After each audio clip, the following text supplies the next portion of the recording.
to receive the generous donation from the Best Gear Trading on Monday 22nd December.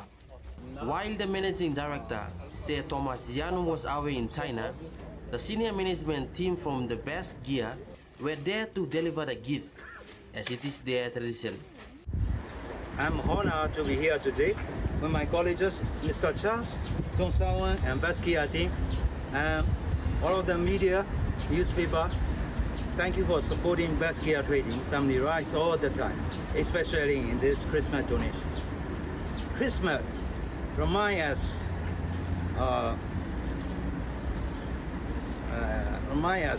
sharing. Wacho added that the Best Gear management strongly believes that success is shown in one sharing their blessings with the community. Therefore, they continue to partner with organizations like Cheshire Homes and share their blessing through such donations. We are honored to have you this morning, especially media and especially our partners, now. Just to acknowledge our management, our senior management staff for Best Gear for their continuous support. They are not new here. All come August that they've done our first donation this morning too. Only come. Would like to acknowledge the welcoming people, especially Kay Watson, their corporate affairs and strategic partnership manager. Welcome again. New Proman there. You probably love. Thank you. The general manager of Cheshire Disability, Gerard Bengasa, thanked the Best Gear for their generosity. I just want to say thank you because the donation really helps us to sustain our operation, and we have really managed well the last couple of months, and actually we have recently increased our capacity from 17 residents. We have now 23 residents. 6 of them are currently short-term. We have 2 interns at the moment working in the office, plus 2 that are in here for short-term rehabilitation, and 2 extra people. So at the moment we are pretty much full actually, and we can do this only because of the support and with the food that we get from our friends and various companies and support here. Thank you very much. Yesterday's donation to Cheshire Homes included food items and toiletries worth 22,000. Michael Tamtipais, TV1 News. Book lovers in Port Moresby are in for a special treat as the world-famous floating book fair, Dulos Hope, docks in Port Moresby and opens its doors to the public next year. For the first time, the Dulos Hope ship will visit Port Moresby, bringing with it more than 2,000 affordable books titles for readers of all ages.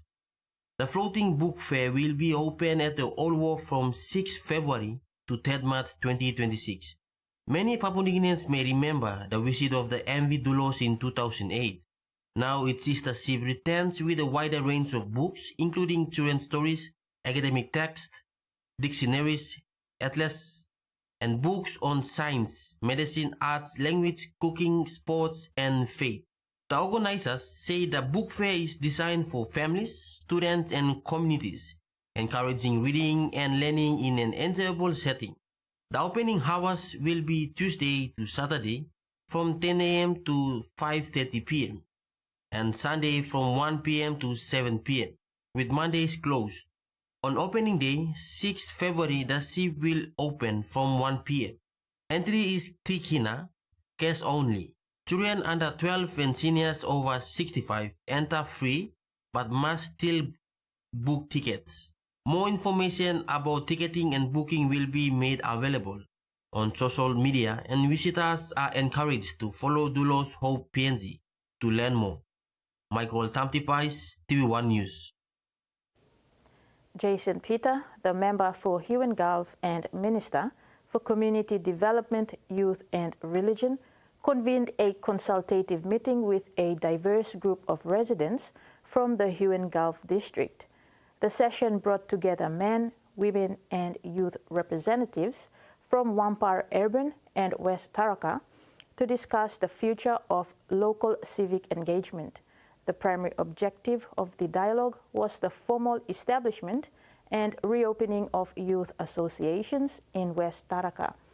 This initiative aims to provide a structured platform for young people to address local challenges while fostering inclusive and constructive participation in community affairs. A dialogue was held with youths from Wampar, Eben, and West Taraka in Morobes, Yuangal district to reopen youth associations. The meeting's significance was boosted by the attendance for several key figures, including Yuangal Community Development Officer Bennett Pamuni, Ward 6 Councillor Ismail Paindo Serum, and former Lake City Lord Mayor Koim Trilu. Their participation stressed a unified multi-level leadership approach to community empowerment and the shared responsibility of supporting the next generation.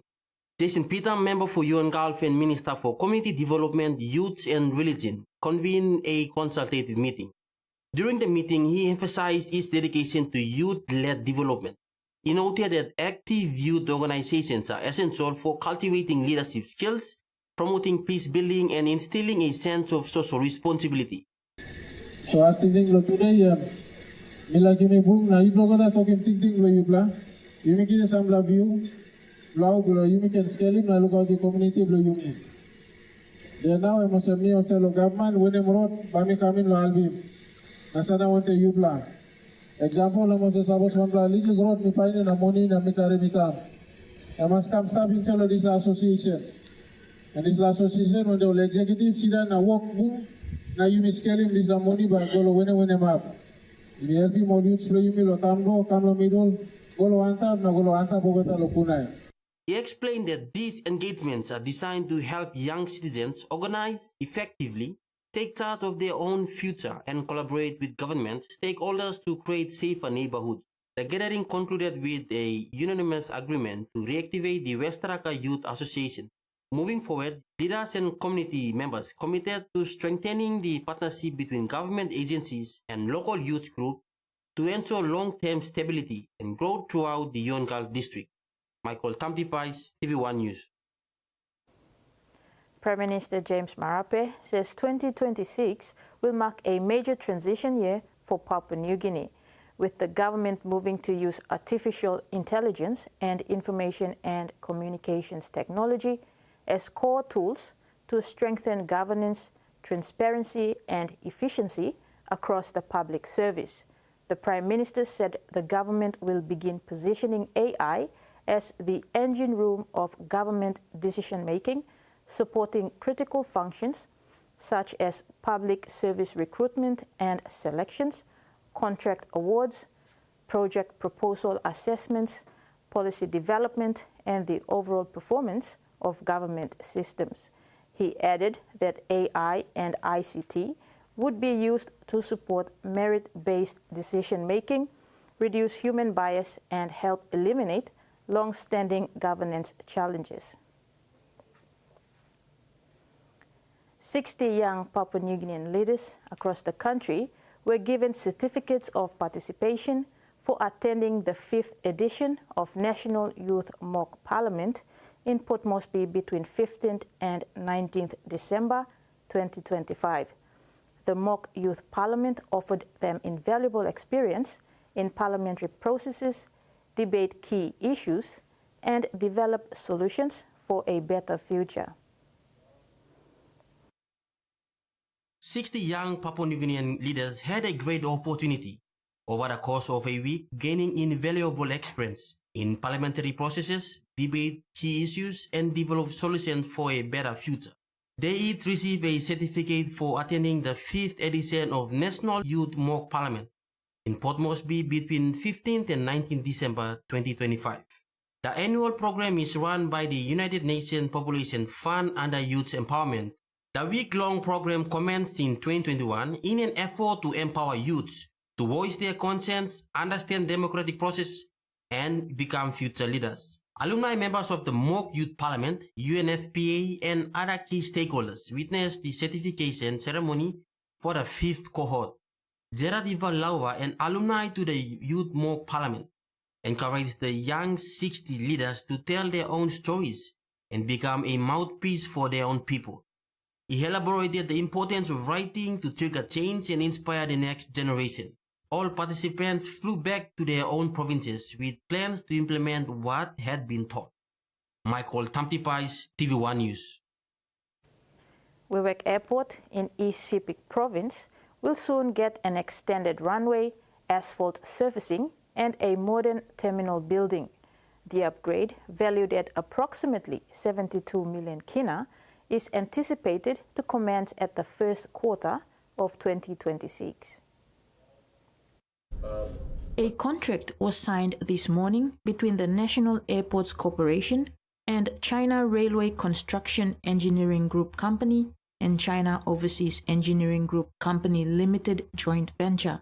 The contract, valued at 71,958,337 kina, was awarded to the Chinese joint venture to upgrade the Wewak Airport in East Sepik Province. This is the final project out of 5 major high-impact airport infrastructure projects to be undertaken under the Civil Aviation Development Investment Project 2, or CADIP 2. This is undertaken with the support of the PNG government and the Asian Development Bank. So, work has been a welcoming, but the engineering process has gone through. We've done the evaluation. ADB's got a very stringent requirement in terms of the qualifying process. I'm not going to talk a lot. The Wewak upgrade is in the vicinity of about 72 million. It's a runway extension. So it's a runway extension, asphalt surfacing, new terminal, so you're going to have a new modern terminal. And then obviously there's a history of swelling on the pavement, and that will introduce a permanent fix to it. So we do not have swelling again. There's issue with river flowing off onto the tarmac when the rain sort of picks up, and that's caused a lot of sort of swelling around the heads and also onto the. Wewak Airport's runway will be extended from 1,730 meters to 2,010 meters and asphalt surfacing that will enable unrestricted Boeing 737 and Airbus A220 operations. NAC says the modern terminal building will enhance security and streamline passenger and cargo processing. This should improve the overall service efficiency. Other features will include improved aeronautical lighting to support safe night and adverse weather operations, as it is a well-known fact that bad weather disrupts flights in the province. Locals will also be employed in the phase of construction, with NAC thanking the East Sepik provincial government for its continued support and for successfully completing the Weraru Creek diversion works. This is TVWAN News. After the break, flood cuts off villages in parts of Oro, and Madang needs new bridges. For too long, banking has felt out of reach for many. But now, BSP's One-Took Wallet is here to change that. Send and receive money, pay bills, and top up. It's your money, wherever, whenever. Because at BSP, we are committed to improving how our customers connect to our One-Talks, to our family, to the ones we love. BSP's One-Took Wallet. Money made easy. Dial *131# for everyone. Hiya, Mama. You wait time, but me add him special flavor. Put in more flavor, put in more taste. Magic kakaro, get up and big smile on face. Time for him chicken, a great kumutu. Sip, sip, the mumu, yes, magic on you. Maggi, the taste PNG loves. Open net.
Citrus Blast uses stain-fighting active particles to remove dirt, grease and stains from your family's washing with less scrubbing and rubbing, reducing wear and tear and saving you time.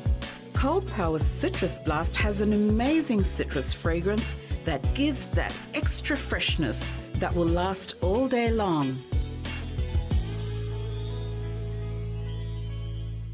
Whether we're playing sport, exercising for fitness, being active for work or play, just having some fun, or just chilling, there is one name we can count on that we know will keep us going strong. Skell Rice. Healthy, nutritious, delicious medium grain rice full of vitamins and minerals. Skell helps us maintain a healthy, active lifestyle so we can enjoy every day. Skell Rice.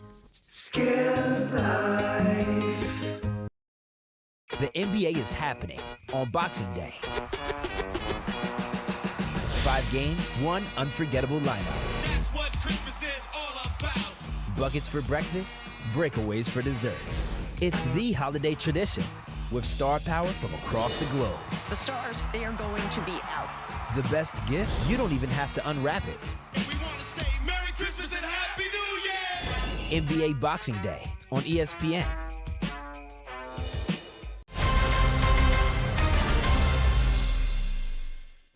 Welcome back. Heavy rain has caused flooding in remote parts of the Managalas Plateau in northern province, destroying food and cocoa gardens and cutting off access for several villages. Remote parts of the Managalas Plateau in Oro Province was flooded following heavy downpour on Sunday afternoon between 5 p.m. and 6. It burst riverbanks. Along the Pongani River, about 25 food and cocoa gardens in Kaura village were washed away by the strong floodwaters. Families say the damage will affect food supply and income in the coming weeks. Flooding also hit Kumuta Creek, a small river between Kawawoki and Sila villages. A resident traveling from Afore to Kaura was forced to turn back after the creek became impossible to cross. He spent the night in Kawawoki village and crossed over the next day using a rope. Water levels remain high and only men are currently able to cross to reach their gardens. Women and children are unable to cross safely, limiting daily movement and access to food. The full impact on nearby villages including Numba, Awaru, Dareki and Kawawoki, as well as other rivers across the Managalas Plateau, is still unknown due to poor access. Local leaders say they are monitoring the situation while waiting for water levels to fall. Carol Kidu Jr., TVWAN News. The wet weather conditions have had adverse effects on roads and bridges in Madang province. The most recent incident is the collapse of the Banara Bridge along the North Coast Highway in Bogia district. The collapse of the Banara Bridge in Almami LLG of Bogia district has caused a lot of distress to the travelling public from Bogia. Locals from Dugumor have been charging 2 kina per person in order to use the makeshift bamboo crossing. Advanced construction arrived on site yesterday and has started working to create a bypass for commuters to travel on. Advanced construction will be mobilized, come in site, the emergency work. Same time, warabin katimok road, car, machine, everything, and we site na. We make sure that traffic access and flow. Movement block car, movement block man merit traveling public no more blockages. Long development of works, agreeing long instruction, long nakano sem long mebla all local situation loya, go west nakano sem so. Lo catering bisla flow bisla wara time lo tight nakano sem molto mebla. To la emergency Bailey bridge loya. Stanley Ngorogoro, a leader in the Dugumo community, is now assisting the contractor and provincial works to ensure safe passage for travellers. He said that youths were no longer collecting money for the makeshift bamboo bridges. However, he would like to see that this bridge is constructed at the earliest. Accessibility from travel, now having rain summer. Plenty, after public, plenty of non-married, heavy. Now that rain will come down, so at the very first place, time rain come, something on money, within this kind of bridge na. At least I think man very long travel from Madang to Bondi and Karimona. Women also voiced their concerns. Evelyn Callaghan, a mother of 4, stated that this will now be difficult for her and other women who rely heavily on subsistence farming for their livelihood. School people beginning na hosem lokat mo family laos tu so now I say me pla affiliate lo come across so sem karem em pla pili maybe now. Teachers Lawrence Gamo from Banara Primary School recounted how difficult it had been to get into town since the bridge collapsed. Plaka master mi pla tu since lawari blo na me zao mi pla travel mi pla kam lo Christmas awa. So mi pla tingim lo amamas one whole family na. Efforts to get in touch with the Provincial Works Director has been unsuccessful, but it's understood that bridges along the Ramu Highway are also under stress from ongoing weather conditions. People are calling on the national government to look at the highways in Madang province and help fix the collapsed bridges. Salome Alman, TVWAN News. A 6.5 magnitude earthquake hit parts of Momase and Highlands regions at approximately 8:31 p.m. last night. Tremors lasted less than a minute but left many shaking. Noise. Family kirap inside sleep or kirap kare or baby or run kamar side. The Gurian mito no can move. Sira no sem solibla move nungu don blai mi bakama. Mosem mibla time am gonna finish. Mibla expect him number 2-1 lokam. But mibla siran ko no warna mitem right em no warna am lucky blue mi am nature ya right ibla ko na sleep. Ota something lo shelf urau. Ota man meri pret na bosma na meri ran outside lo office lo run away lo outside. Me to friend by an open space to go sana no am the shelf puran andalo. Missionary the family and any loud stuff. We don't watch now. Phone the movie stuff treasure. It's the Guria come out. First time Sega Billy get me to come on. Guria. But all the films watching down and a time come big one. House noise, close to couple house to come out now. Close to house to walk down to because my post there. Local level government presidents from Kikori district have taken their oath of office in Port Moresby, marking the start of their leadership term. Kikori Open Member and Minister for Provincial and Local Level Government Affairs, Soroi Marepo Eoe, urged LLG managers to guide the 6 newly elected presidents and help them deliver services effectively. Minister Eoe announced that each LLG president will receive 130,000 kina next year, and ward members will receive 30,000 kina each to improve development at the ward level. Citing Section 119 of the law, the minister said investigations will be carried out if public money is mismanaged. The government reforms aim to strengthen accountability and encourage proper planning at the local level. East New Britain has opened another new tourist destination. This time, it is the Pigeon Conservationist Island in the picturesque Duke of York Islands. Officially commissioned on Saturday, 20 December 2025, the Pigeon Conservationist Island aims to preserve ENB's diverse flora and fauna while offering relaxing and breathtaking scenery. East New Britain Governor Michael Maroom officially commissioned the Pigeon Conservationist Island on the Duke of York Islands on Saturday, 20th December 2025.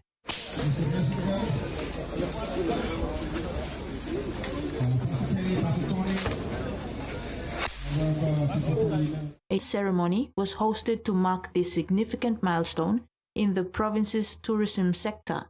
The commissioning of the Pigeon Conservationist Island follows after the opening of the Somare Memorial Park and the new hot springs facilities in Rabaul on September 16, 2025.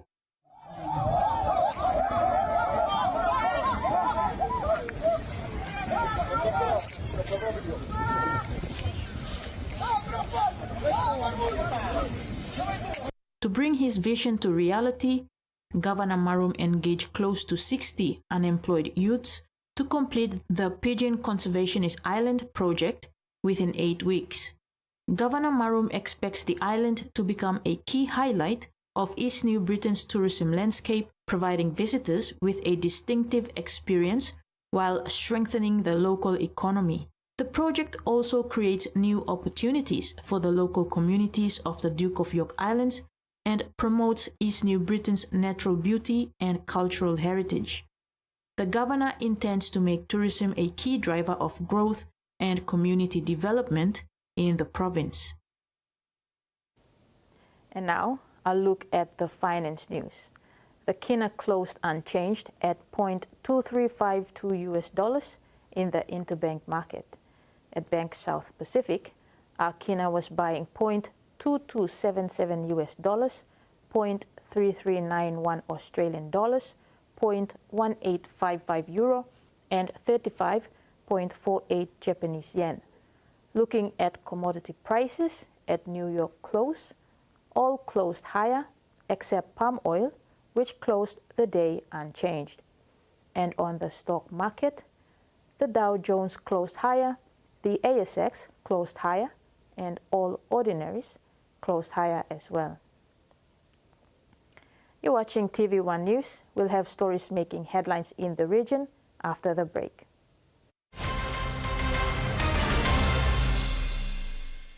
Banking doesn't have to be complicated. With PSP's One Talk Wallet, control your money wherever, whenever. Dial *131#, enter your PIN, select cash in or out, and generate a secure code to withdraw cash. It's the only wallet for cardless ATM withdrawals. Send and receive funds, pay for goods and bills, or withdraw cash with ease. All with PSP's One Talk Wallet. PSP's One Talk Wallet. Money made easy. Dial *131# today. A true champion is measured by their courage, their determination, and their passion to never give up and to always keep trying. With a delicious Milo in milk taste and added nutrients, Milo in milk is a great way to fuel our little champions with nourishing energy every day. Because true champions give it their all. Milo, PNG and Mia. Find PNG made. Life is about making memories, sharing new adventures. Go beyond the familiar. Don't let bacteria hold you back from experiencing the world.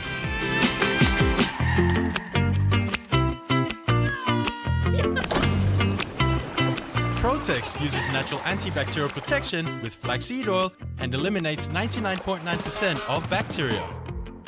Free yourself. Go beyond with Protex. Long year 2024, 7 baby born one time HIV. HIV can go long baby long triple rot. Time bel mama ikat HIV, long time long carrying baby, na time baby is susu. Tasol Yumi can help him bel mama, long look out him baby inside long bell. Go quick time long bell mama clinic, na kiss him antenatal check. Time Yumi pan him sick HIV area, or time bell mama i positive penis, early treatment it can save him baby. Give him baby healthy start long life. Stop him spread long sick HIV eagle long baby. This lutok sawa ikam long National AIDS Council Secretariat. Always on WhatsApp? Then this is your style of banking with TISA.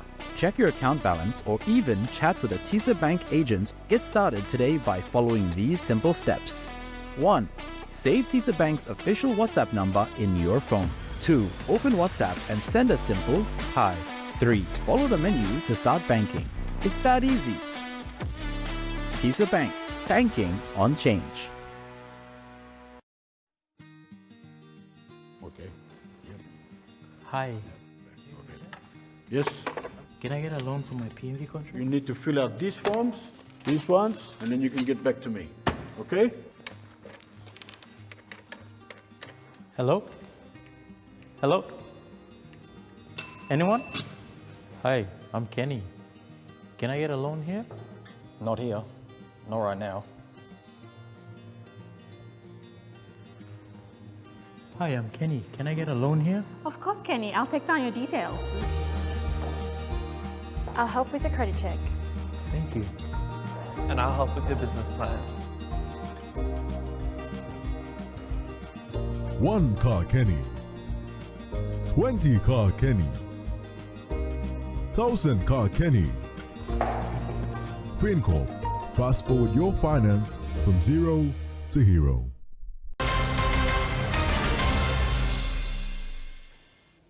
Welcome back. An Adelaide man has been decorating his home for almost 2 decades. He's amassed a collection of more than 50,000 lights with a soaring power bill to match. But he has no plans to stop what's become a tradition cherished by him and the community. Children delight as Joe Ferraro's snow machine comes to life. Families from all over Adelaide come to marvel at his painstaking creation on Bond Street at West Hindmarsh. The excitement that comes out, they're jumping for joy and carrying on. The labour of love has been a long journey. It didn't start like this. This is 19 years of work. It began as a surprise for his 2 young daughters. I said, come outside. They just were in awe. They were ecstatic. And it's grown every year since, with visitors from all walks of life enjoying the display and meeting its creator. It changes every year, and even I don't know what it's going to be like. It's my surprise as well. Joe's spent thousands of dollars over the years, accumulating more than 50,000 lights and decorations. They take 10 weeks to set up, with his electricity bill soaring up to $1,000 a month over the festive period. But he says it's all worth it. Can't call me a Grinch. No. Leaving a legacy of happy memories and a sprinkle of Christmas magic for all of his visitors to enjoy. A tiny Indonesian island battling climate change is set to take cement giant Holcim to court over its emissions. Parry Island residents filed a case in Switzerland, where the company is headquartered, in 2023. Holcim says it is committed to reaching net zero by 2050, and it intends to appeal against the court's decision to hear the case. The case is part of a wider international movement seeking to hold major companies responsible for climate damage that imperils millions, especially in developing countries. Besides oil companies being the main target, activists are hoping the Swiss case will highlight the cement industry, which is responsible for about 8% of annual carbon dioxide emissions caused by human activity. Already dealing with predation and climate change, Australia's endangered shorebirds face a new threat with no cure. 5 years after the deadly H5N1 bird flu strain was detected in Europe, and with hundreds of millions of animals dying as a result, it's now encircling Australia, with forecasts pointing to it making landfall sooner than later. Paradise. Each summer, the Isle of May off the coast of Scotland welcomes breeding puffins, razorbills and guillemots to its cliffs and burrows. We have a 3rd largest puffin colony. We have 52,000 pairs of puffins on this island. Success rates are good, but under pressure. The H5N1 strain of bird flu is the latest threat. Thousands of birds have died on this Scottish island alone in the past 4 years, and there's no cure. We collected over 148 corpses of birds which had just died in the last 5 days of the strain H5N1. H5N1 originated in China in 1996 before mutating and spreading throughout the globe, with major outbreaks in the UK since 2021 and in cattle in the United States. Australia and New Zealand are the only countries to escape it so far, but the strain has just been confirmed in elephant seals on Heard Island, 4,000 kilometres southwest of Perth. Once it reaches here, we will not be able to prevent its spread in nature, and we will not be able to eradicate it in nature. Queensland's Moreton Bay is the first port of call for critically endangered migrant populations like the far eastern curlew and bar-tailed godwit. The far eastern curlew has declined by 80% in 30 years. That is a horrendous level of decline. It's a species that's hurtling towards extinction. Scientists fear the impact of bird flu could be extreme. If the bird flu doesn't kill them, it can create these sublethal effects. Their effects scientists are hoping to prevent thanks to a new discovery. Atlantic puffins are now immune against it, and antibodies have been found in their blood system. Other birds are starting to build it up as well. Renewed optimism after years of devastation. Thailand and Cambodia are set to resume ceasefire talks to try and end their deadly border conflict as Bangkok claims that the initial peace deal was rushed for Donald Trump to sign. The two countries are set to return to the negotiating table on Wednesday following a meeting of Association of Southeast Asian Nations foreign ministers in Malaysia. The Thai foreign minister said the initial deal was rushed so US President Donald Trump could attend a signing ceremony in October. Cambodia has not commented on peace negotiations restarting, but claimed Thailand launched further airstrikes on its territory following the ASEAN meeting. The Northern Territory has become just the second jurisdiction in Australia to ban public access to puberty blockers and gender-affirming hormones for children. The medicines are often used by transgender youth to treat gender dysphoria by postponing the physical impacts of puberty. While some are celebrating the decision, health practitioners and queer advocacy groups say it will have harmful implications. 9 years after establishing the territory's first LGBT health clinic, Dr. Danielle Stewart fears the NT is stepping backwards. The government yesterday banning public access to puberty blockers and gender-affirming hormones for children. We've gone in a space of 10 years from having extremely limited access to one of the best services in Australia, and we are now, it appears, going to go back to a place where there's no publicly funded service. The Health Minister's announcement signals a backflip in government policy, just days after Queensland extended its ban on puberty blockers. The Australian Christian lobby have long pushed for the government to ban puberty blockers for children suffering gender dysphoria, citing a British review into the practice which found there is little evidence of its long-term impacts. And it's clear this is experimental, and we shouldn't be experimenting on kids. And that's essentially what this boils down to. It's just for kids, you know. This isn't restricting adults. But the chair of the LGBT Doctors and Dentists Association disagrees. This is relating to children who are under the age of 18 who are experiencing gender dysphoria. We know that these children experience increased burden of mental health. About 80% of them have attempted self-harm, about 70% of them have attempted suicide.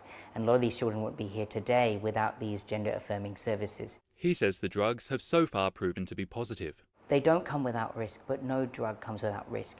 The potential theoretical side effects we have is bone density issues and some longitudinal issues about long-term effects. But we do know that currently they stop the psychological distress that these children are experiencing. But while the future is uncertain, the message from both him and Dr. Stewart to their patients is clear. You are valued. This is not a representation of what the whole Northern Territory community believes on this issue, and you will be okay. There are people absolutely on your side, and we will work through this and we will make sure you get the care that you deserve and that you need. The NT Health Minister was unavailable for an interview. A week on from the Sydney Bondi attack that saw 15 people lose their lives, communities across the country pause to remember those who were killed. In the Northern Territory, the multicultural community organized its own vigil to mourn and stand in solidarity with the victims' families and the wider nation. Stones placed and candles lit as the multicultural Darwin community extends a hand to those grieving. I think that's really important to show that we're all one, we're all living here. It could have been another ethnic group, it could have been anybody. This was an assault on all of us. It just happened to be Jews. The interfaith vigil saw people from all backgrounds coming together in solidarity to pay respects to those killed in Bondi. It's been a really hard week for many people, myself included, and to have people from across every community coming and standing together and saying this is not okay, this should never have happened. For some, the attack opens up old wounds. The Muslim community of Northern Territory is bleeding inside because of this tragedy. We cannot deny the fact the perpetrators were Muslims. We are not denying that fact. But if the Muslim community is pictured on the basis of their religion, it's not fair. The top-end community wrapping their arms around each other. It makes us feel more comfortable and have a confidence that now we know everyone need to live in peace and as a family. So our kids who are growing up, this is a good way showing them solidarity, peace and harmony. Signs of unity in times of deep sorrow. With a long dry summer ahead, new fire detection technology is already proving its worth in forests in southern New South Wales. Government, private plantation companies and the Rural Fire Service have invested millions in high-tech cameras to bolster the network of fire spotting towers. They're panoramic views, but Catherine Clark isn't here for the scenery. She's watching for smoke. 10 kilometres, 20 kilometres. She'll spend up to 10 hours a day in this small box on stilts, one of 25 overlooking forests across the state. You'd be surprised at how much energy you burn because you're on alert. 45,000 hectares of pine plantations in the region were destroyed in the Black Summer bushfires. The damage can be catastrophic to the forest and the people and the industries that rely on the forest. 80% has now been replanted and is being protected by new technology. Greater investment in remote sensing tech was recommended by the New South Wales Black Summer inquiry. Now, 36 cameras have been installed in the state's south, using artificial intelligence to look for smoke and fire. For us to have that early detection, it enables us to identify the severity of the fire, how quickly it's growing in size. Already this season, cameras have spotted fires in the forests and on farmland. That camera picked up that fire within a couple of minutes and it was responded to and put out within 2 hours. The cameras aren't replacing people, but they operate 24/7 and have been valuable in spotting fires early in the morning and of an evening when the towers are unmanned. I don't think AI is caught up with the natural eye, and I do believe the natural eye is better, but it is great for confirmation, and sometimes they beat us too. Old ways and new, on guard together.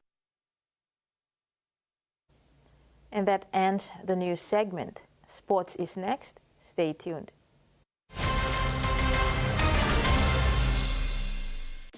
Are you ready to meet the best version of yourself? The one with the bright, confident smile? You've got to take pride in how good you look, how fresh your breath smells, and how great you feel. To boss it at work, to be your best for uni, or to catch the eye of that special someone. You've got to brush up your vibe with whiter, healthier, brighter teeth. Brush up for confidence with Colgate.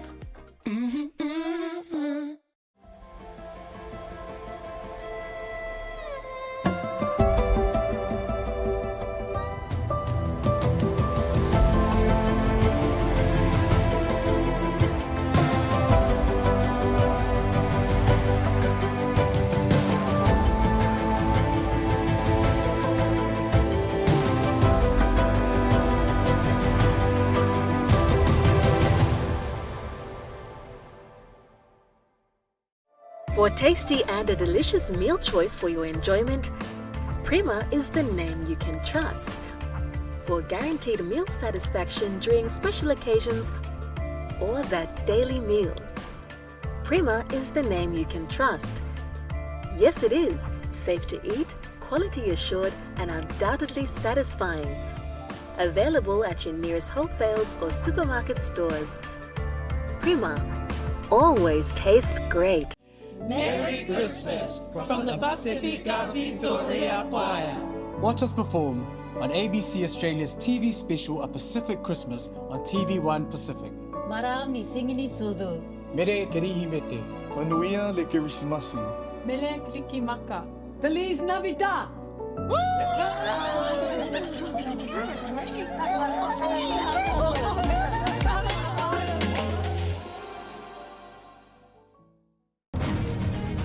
It's not just a sport, it's a way of life. Really good with ball in hand and will score under the post. Charging down the field, shot by Maka. How about that for defending? McCarthy Black takes them all on the outside and he's gotten away initially. And now Faith Nathan slices between the New Zealand defenders. And they're almost away, they are, Fiji. They're going to get the opener in the second half. One line break is enough. They live and breathe this game. I will never try to take your place in his life. He will wake up from his sleep as well as his dream. And the day he snaps out of his dreams, Noor will be my daughter-in-law. How dare you? Azad, what are you doing? Do not interfere in this. How dare you not tell me? You knew everything.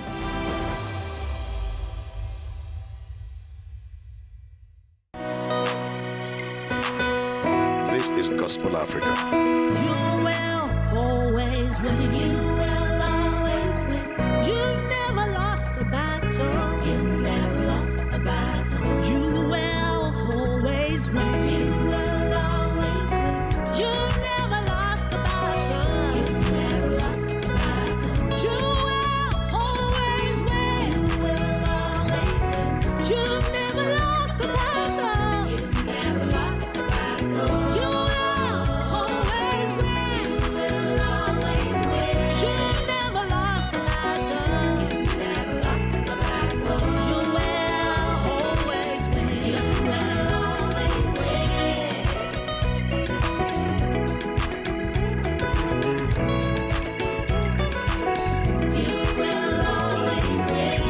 This is Gospel Africa.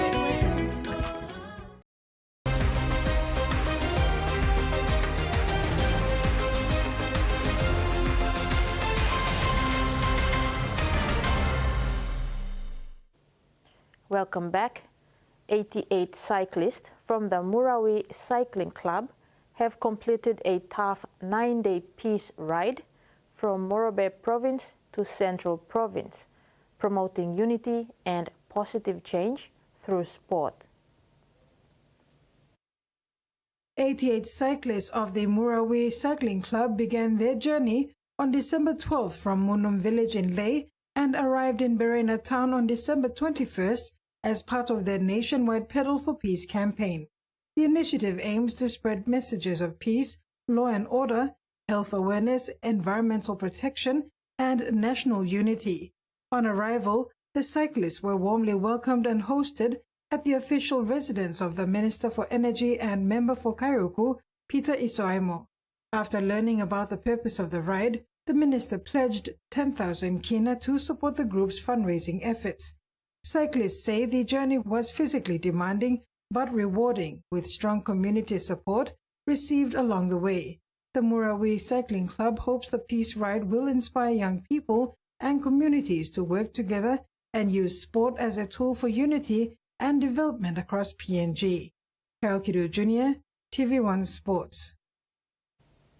Australia has named its 15-player squad for the 4th Ashes Test in Melbourne, with Jai Richardson and Todd Murphy replacing Captain Pat Cummins and Nathan Lyon. With the two pillars, Captain Cummins and Lyon, of Australia's bowling attack sidelined, selectors face a significant dilemma ahead of the Boxing Day Test. Richard is firming for a Test return after flying into Melbourne with a quick-looking poise to fill the void left by Cummins. With the skipper rested following the Ashes retaining win in Adelaide, momentum is building for the 29-year-old's inclusion in the Australian side. Despite Michael Nassar and Brendan Doggett both featured in the earlier series, all signs point to Richardson getting the nod for Boxing Day in what would be his first Test appearance since 2021. Former Aussie spinner Brian McCain has admitted that Nasser would be stiff to miss out after a 5-wicket haul in the second inning in Brisbane, but believes Richardson's pace provides the ultimate shock factor against England. Richard is back bowling at full tilt, having spent the bulk of 2025 in rehab following major shoulder injury in January. Meanwhile, Murphy steps in for the injured Lyon, taking over the specialist spin role. Lyon suffered a hamstring injury after fielding a ball off the boundary during the final session in Adelaide. 38-year-old is said to undergo surgery on his right hamstring, ruling him out for an extended period. Boxing Day Test gets underway this Friday with Australia hunting a 4-0 series lead. Terry Longwood, TVWAN Sports. And now, the weather.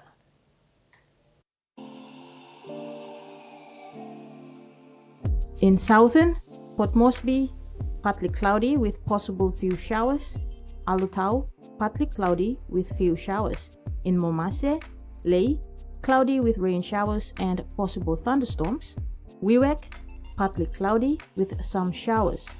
To the New Guinea Islands, Lorengau, partly cloudy with few showers. Buka, mostly cloudy with some rain showers and thunderstorms. To the Highlands region, in Mount Hagen, partly cloudy with few showers. In Mendi, Tari and Wabeg, partly cloudy with few showers and possible thunderstorms. Ocean forecast for PNG areas for the next 24 hours. Coral Sea, sea slight with north to northeast winds of 5 to 10 knots. Solomon Sea, sea slight with east to northeast winds of 5 to 10 knots. Bismarck Sea, seas slight with south to southeast winds of 5 to 15 knots. Pacific Ocean, seas slight with easterly winds of 5 to 15 knots. And coastal waters forecast: waters of southern PNG, Indonesian border, to Daru to Kiwai Island, to Kerema, to Yule Island, to Hood Point, to Samurai Island, waters of Manus and its western group of islands, and waters of New Island, seas 0.5 to 1 meters, waters of Samurai Island to Cape Vogel and all Milne Bay Islands, seas 0.5 to 1.3 meters.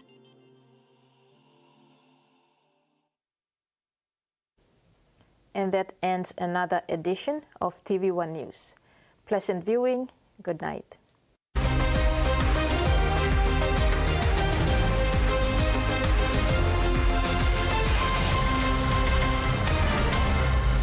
The TV1 News was proudly brought to you by